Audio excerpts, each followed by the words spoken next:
Magandang araw po sa inyong lahat mga kababayan at welcome back dito po sa PNR at ito nga mga karibin natin, bumaliktad na, bumaliktad. Anong nangyari kay Magalong? Ayan mga kababayan, no? Marcos lumutang kabobohan. Yan mga kababayan, patungkol po riyan ang ating alamin at bibigyan ng reaksyon ngayong araw na ito. Pero bago po ang lahat mga kababayan, sa mga hindi pa po nakapag-subscribe sa ating munting channel, pa-subscribe naman po. At palike na rin po ng video ito. Maraming salamat at eto na nga, simulan na po natin to.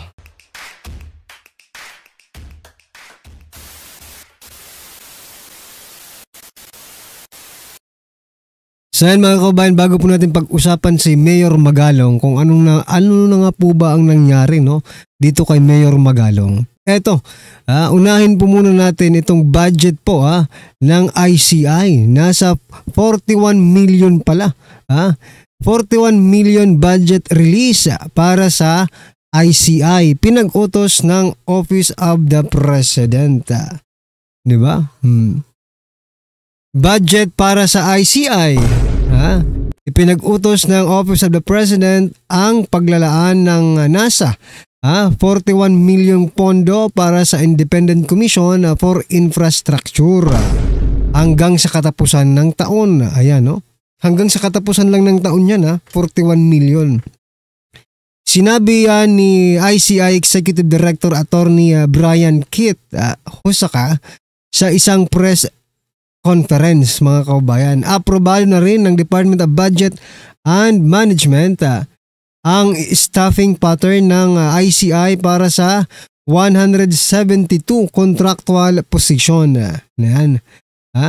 Pinangangasiwaan ng komisyon ang investigasyon sa maanumalyang infrastructure projects. 41 million mga kababayan. Ang mahal naman ng bayad ng ICI para birahin ang mga Duterte. 'Di ba? Parang yung ICI mga kababayan, parang nalilihis na po ng landas, no? Yung ICI kasi nagsimula po ang ICI para imbestigahan po, no? Dapat ang House of Representatives to mga contractors. Pero ngayon, nasa Davao po sila para imbestigahan ito. Nasa Visayas ang tindi ng bagyo, pero nasa Davao ang ICI, di ba? Makikita po natin dito sa larawan. Yan, i-zoom in lang natin, no? Makikita po natin sa larawan mga kababayan si Mayor Magalong. Akala ko po kasi si Mayor Magalong ay hindi na parte ng ICI. Hindi na siya member ng ICI. Di ba? Pero ngayon, mga kababayan, nandyan po. Ayan po si Mayor Magalong.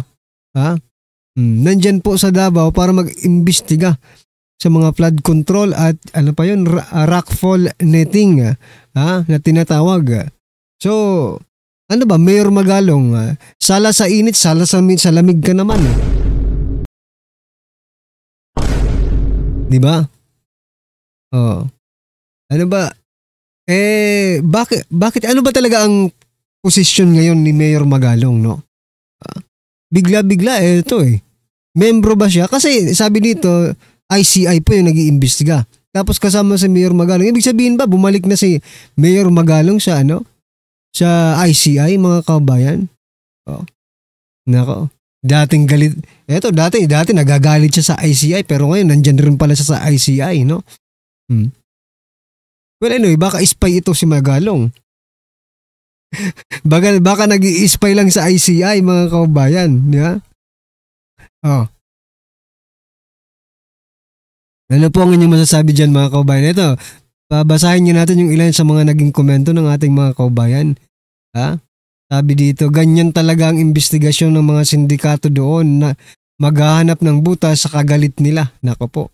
Mga abnoy na rin ang mga bulag. Nako. Mahiya naman kayo. Mahiya naman daw kayo. Tulungan nyo muna ang mga nasalanta ng bagyo, wag puro paghihigante. Correct. No? Ito, paano natin hindi masasabing paghihigante? Ibiruin mo, mas malapit pa nga ang Ilocos Norte kaysa sa Davao Davao, di ba? O, bakit hindi nyo pinuntahan yung Ilocos Norte? Sinasabi ni former Governor Chavit Singson, di ba? Na meron doon, maraming anomalya. Oh, malapit doon eh. Bakit hindi nyo pinuntahan? Dahil ba? Nga sa lugar ng Pangulo yon, di ba? Oh, ano pa pang higanti ang ginagawa nila ngayon? Yung Dolomite Beach, sisimulan niyang investigasyon. At nakikita natin, paghihiganti yun ni Ridon, di ba? Oh, eto, paghihiganti, hindi ko alam kung sino hihiganti dito sa Davao, di ba? Maaaring ang presidente kasi hawak niya naman po ang ICI, di ba? Sabi nga dito sa komento, magtrabaho naman kayo, no? Para sa bayan. Hindi yung magtatrabaho kayo, puro personal na mga feeling ng taong bayan. Palaging may personal agenda kayo sa Duterte. Kahit anong gawin ninyo, di ba? Mapa dito, doon na investigasyon. Duterte ang ginagawa ninyong sangkalan. Ano bang nangyayari ngayon kay Mayor Magalong? Sana malaman natin isang araw, no, kung bumalik na ba talaga siya sa ICI. Kasi siya parang sinuka niya yung ICI tapos kakainin niya na naman ngayon yung ICI. Kumakain pala ito ng sinuka niya. Itong si Magalong, mga kababayan. Kumakain ka ba ng sinuka mo, Magalong? Nagtatanong lang po, mga kababayan, kasi ito, nasa picture po siya. Parang siya pa nga ang nangunguna dito sa investigasyon dyan sa Davao City, mga kababayan, di ba?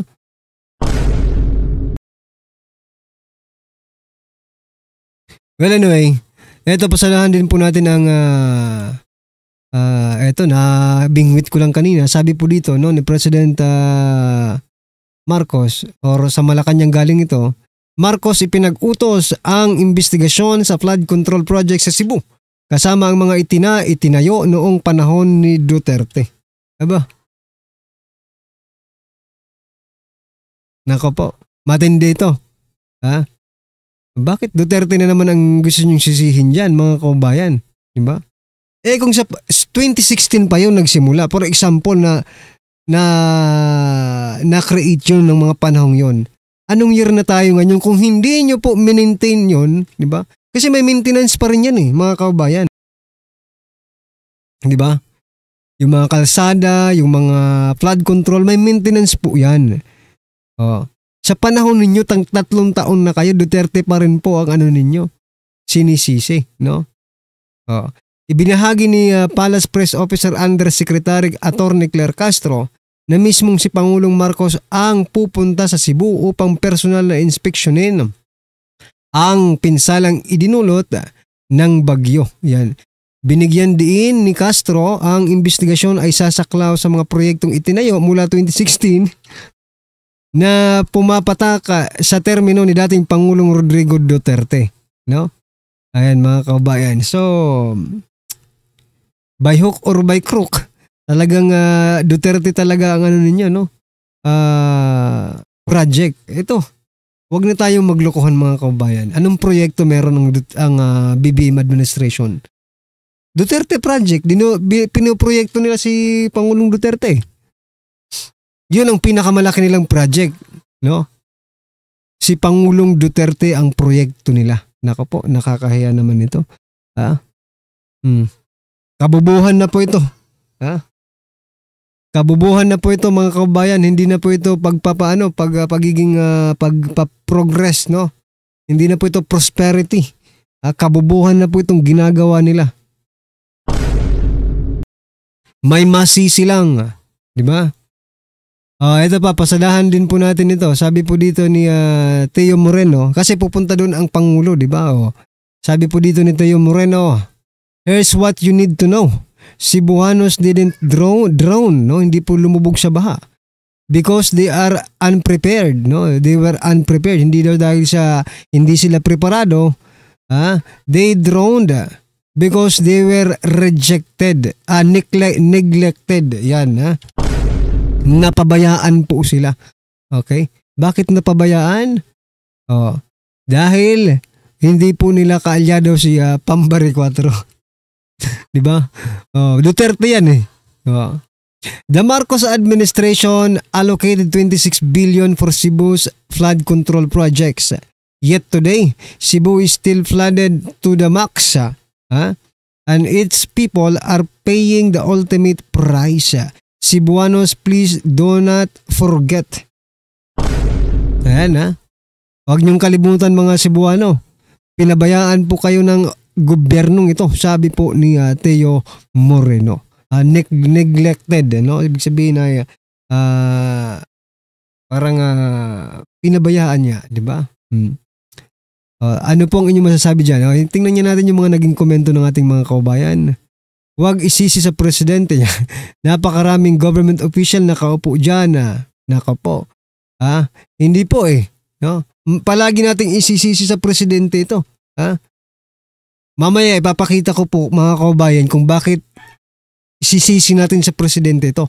Kasi nung panahon po ni former President Duterte, no? Si former president po mismo ang gumagalaw, no? Siya mismo ang nag-uutos sa mga related agencies to be prepared. Ngayon may nakikita ba tayong preparasyon? Bakit palaging ganito pag may baha? Palaging ganito, mga kaubayan, di ba? Sabi pa po dito ni Ubanya, what else do we expect?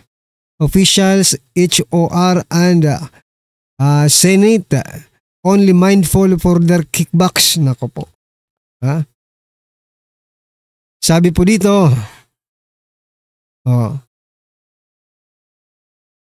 bangag, bakit nanalo?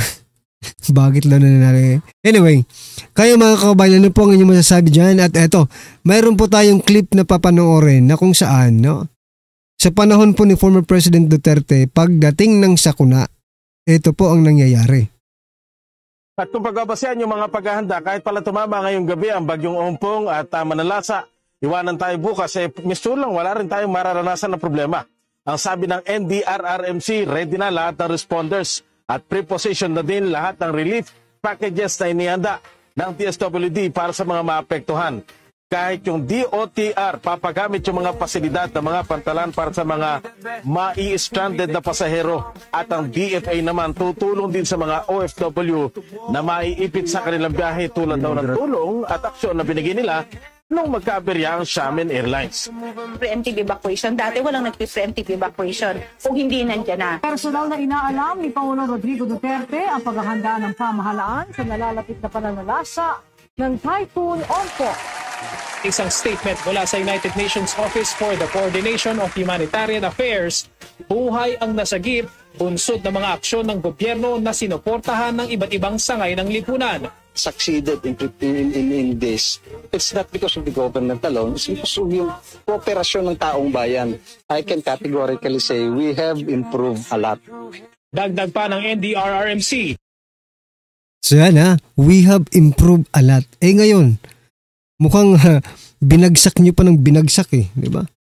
Yung iniahon, sinasabi kasi nila, no? Pinabagsak daw ni former President Duterte ang Pilipinas sa panahon niya, no? Eto, isa pong patunay na mali kayo, di ba? Malaki po ang naging progress no ng Pilipinas pagdating po sa mga calamity. Eto, pakinggan pa natin. Sa ipinamamalas ng Pilipinas na kahandaan sa sakuna, nagiging modelo na raw tayo sa ibang bansa. I already received calls. Like for example, yung ASEAN Humanitarian Action Center, nagpa-congratulate on how we are doing these things. Nais umano ni Pangulong Rodrigo Duterte na gawin ng isang permanenteng departamento ng pamahalaan ang National Disaster Risk Reduction Management Council. Ito ay upang ang NDRRMC na ang mamahala sa paghahanda, prevention at mitigation sa mga natural disasters. Ito ang sinabi ni Pangulong Duterte sa ginawang situational briefing dito sa PD Camarines Sur. So yan mga kabayan, maging kayo po, no? Kayong mga nanonood, kayo pong mga nakasaksi, naka-witness kung paano maging handa ang ating bansa, ating gobyerno sa panahon po ni former President Duterte, no? Kayo na lang pong humusga. Sino ba talaga ang may ginagawa, nagtrabaho para sa bansa, para sa bayan, para sa taong bayan, no? Is it former President Duterte? Sa panahon niya po, mga kabayan, no? May namatay po ba sa mga pagbagyo lang, ganyan, di ba? Mga bahwa. I think Kung meron man po, hindi po katulad ngayon, no? Na grabe po ang figures, no, mga kababayan. So, masakit lang isipin, no, mga kababayan, na sa kabila po ng ginawa ni former President Duterte, no, imbis na magpasalamat ang administrasyong ito sa ginawa ni former President Duterte, ay yung yung parang ibinalik pa nila. Sa totoo nga lang, may utang na loob pa sila kay former President Duterte, di ba? Not to mention sa pagpalibing po ng ng kanilang ama sa libingan ng bayani. Pero alisin na po natin yan sa pagtatrabaho na lang, di ba? Nagtrabaho po ang administrasyon, former administration, no? Ngayon, mga kababayan, gaano po ba talaga tayo kahanda? Ayan, mga kababayan, i-comment nyo na lang po ang inyong opinion, reaksyon patungkol po sa video ito. Maraming salamat po.